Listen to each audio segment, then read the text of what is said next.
მეორე კურსზე იყავი, როცა ძალიან გახმაურებულ სპექტაკლში და იმ პერიოდში ძალიან სკანდალურ სპექტაკლში ჯინსების თაობაში აგიყვანეს მთავარ როლზე.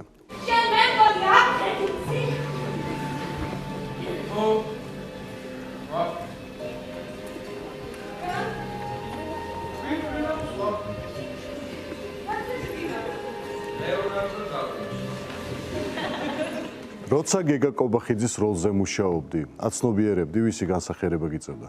რა თქმა უნდა, არ ვიცოდი ეს ისტორია. მეორე კურსზე ვიყავი ახალი გადასული.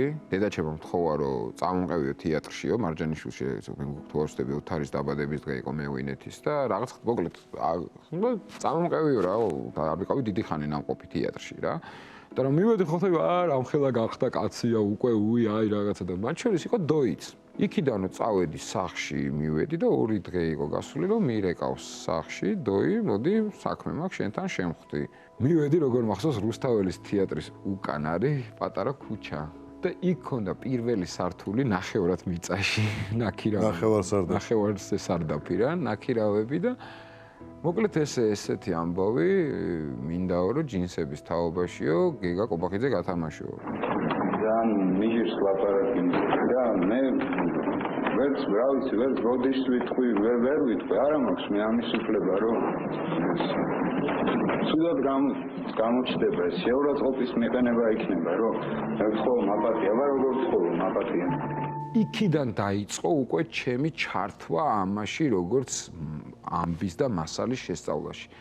იმდენი რამე გავიგე ყველაფერზე და იმდენი მასალა ვნახე, მათ შორის სისხლიანი პასპორტი მართლა ტყვით გახვრეტილი ერთ-ერთი ძმა ივერიელის თვითმფრინავში რომ მოხდა, ნუ წერილები, 1000 რაღაც და ეს უკვე იმდენად ჩართული ვიყავი ამ პროცესში, რომ ანუ ამით ცხოვრობდი.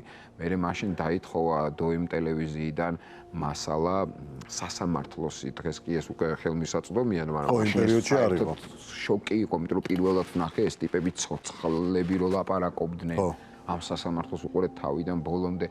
Прошу приговорить Кобахидзе Германа Михайловича к высшей мере наказания расстрелу. შეძრული იყავი და ცხოვრობდი ამ მუხტით და რაღაც განსაკუთრებულად და ალბათ დოი არის ჩემს კარიერაში ერთ-ერთი ყველაზე მნიშვნელოვანი ფიგურა, რომ ანუ ნათლია ძალიან დიდ ასპარეზზე რა, მან იმხელა ნდობა გამომიცხადა და იმხელა შანსი მომცა მაგითი და ისო 21 წელი ვითამაშე პატარა ამბავი ხო არ არის არა. პირველად პრემიერის შემდეგ, როდესაც ჯინსების თაობა ითამაშე, გეგა კობახიძის დედა მოვიდა შენთან.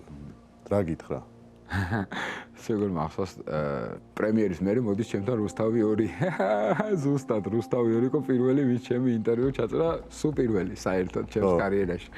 და რაღაც მეკითხებოდა აი რა გითხრაო რა და არ ვთქვი მაშინ ეს და ქალბატონი ნათელა არის აი არ ვიცი სამაგალითო ქალია და ეგეთი ძლიერი ადამიანი ძალიან ცოტა სტამქონია შეხება. ამდენი წელი, 21 წელი არ გითქვამს. რა სიტყვები გითხრა და მითხრა?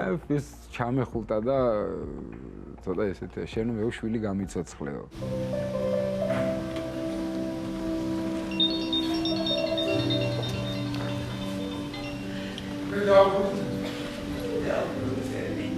თან ეს პრემიერა არ არის. ეს არის წარმოიდგინე პირველი სპექტაკლი ვითამაშეთ მარტო ამ ადამიანებისთვის, ვისაც რამე ნათესაური კავშირი ჰქონდა გმირებთან.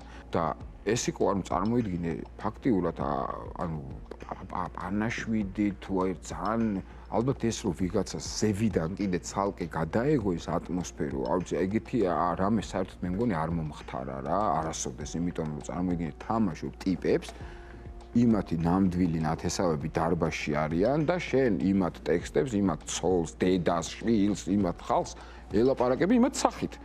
პირველივე წამიდან როგორც კი დაიწყო სპექტაკლი, რომ დაიწყო ეს ტირილი რა, ანუ 2 საათი ნახევარი არ დასრულებულა მართლა ეს ყველაზე მძიმე აურა თუ რამეში ოდესმე შევსულ ვარ და მითამაშია რა. და მეტის დოი მახსოვს რომ დოი ამბობდა რომ ამის მერე გადაწყდება ჩვენ ამას საერთოდ ვითამაშებთ თუ არ ვითამაშებთ. ანუ ეს ადამიანები თუ ამას არ მიიღებენ, დამთავრებული ლაპარაკია. ანუ 10 მაგი პასუხისგებლობა იყო და პაკლონი არ დადგა. ანუ პაკლონი არ უნდა გქონოდა რა პირველი სპექტაკლის მერე. და მახსოვს რომ დამთავრდა სპექტაკლი ნუ იმხელა ტაში და ისეთი ამბავი იყო, რომ გამოდით ხალხო, ხო არ გაგიჟდით, გამოდით და გამოვედით.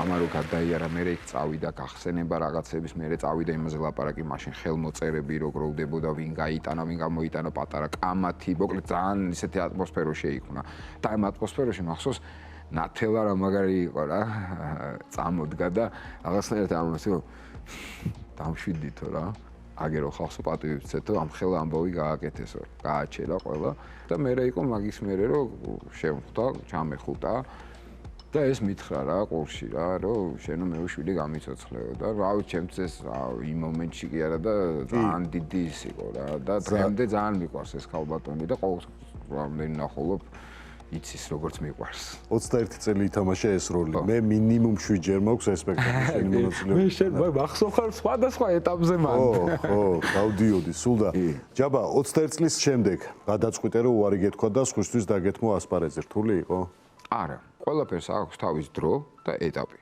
ხო, არის რაღაცა, რაც იმ მომენტში გიხდება, კარგია, შენია და მე ასაკი გემატება, შენ იზდები, შინაგანად იზდები, შეიძლება მსახიობმა ითამაშო, მაგრამ არის როლები, რომელსაც ის ასაკივე ჭირდება, იმიტომ რომ რაღაც ასე ვთქვათ, არის რაღაც შინაგანი რაღაცები, რასაც ვერც ითამაშებ. ეს უნდა იყოს. და ხა მე ვთამაშობ იქ 19-ის ვიყავი რომ დავიწყე და ვთამაშობდი რამხელა იყო გეგა მაშინ ალბათ 22-23 ზუსტად არ მახსოვს ხო ანუ 20-22 წლის ბიჭს ვთამაშობ ხო და ნუ 41 წლის ვარ ხო ანუ შინაგანად აღარ არის ის აღმაფრენა რაც 21 წლის ადამიანს გააქვს ეს ძალიან ნორმალურია ეს სპექტაკლი გახდა რაც სიმბოლო თეატრის ხო ამიტომ აქვს სურვილი რომ ახალ თაობებსაც აჩვენონ ამან გამოიწვია სპექტაკლში მსახიობების ცვლილება, ხო? და ერთ-ერთი საკვანძო და უმნიშვნელოვანესი როლი, რომელიც ახალ თაობას ძალიან აინტერესებს, ვფიქრობ, რომ უნდა მიეწოდებოდეს ისე, რომ რა მოტივითაც დაიდგა და რაც ქონდა ამას, ხო? და არა ჯაბაკილაძის სანახავად მოდიოდნენ. მეც გონია, რომ რაღაცებზე დროულად უნდა შეგვეძლოს. როგორც მოშლით გაგვახარე, ისე წასვლით გაგვახარე.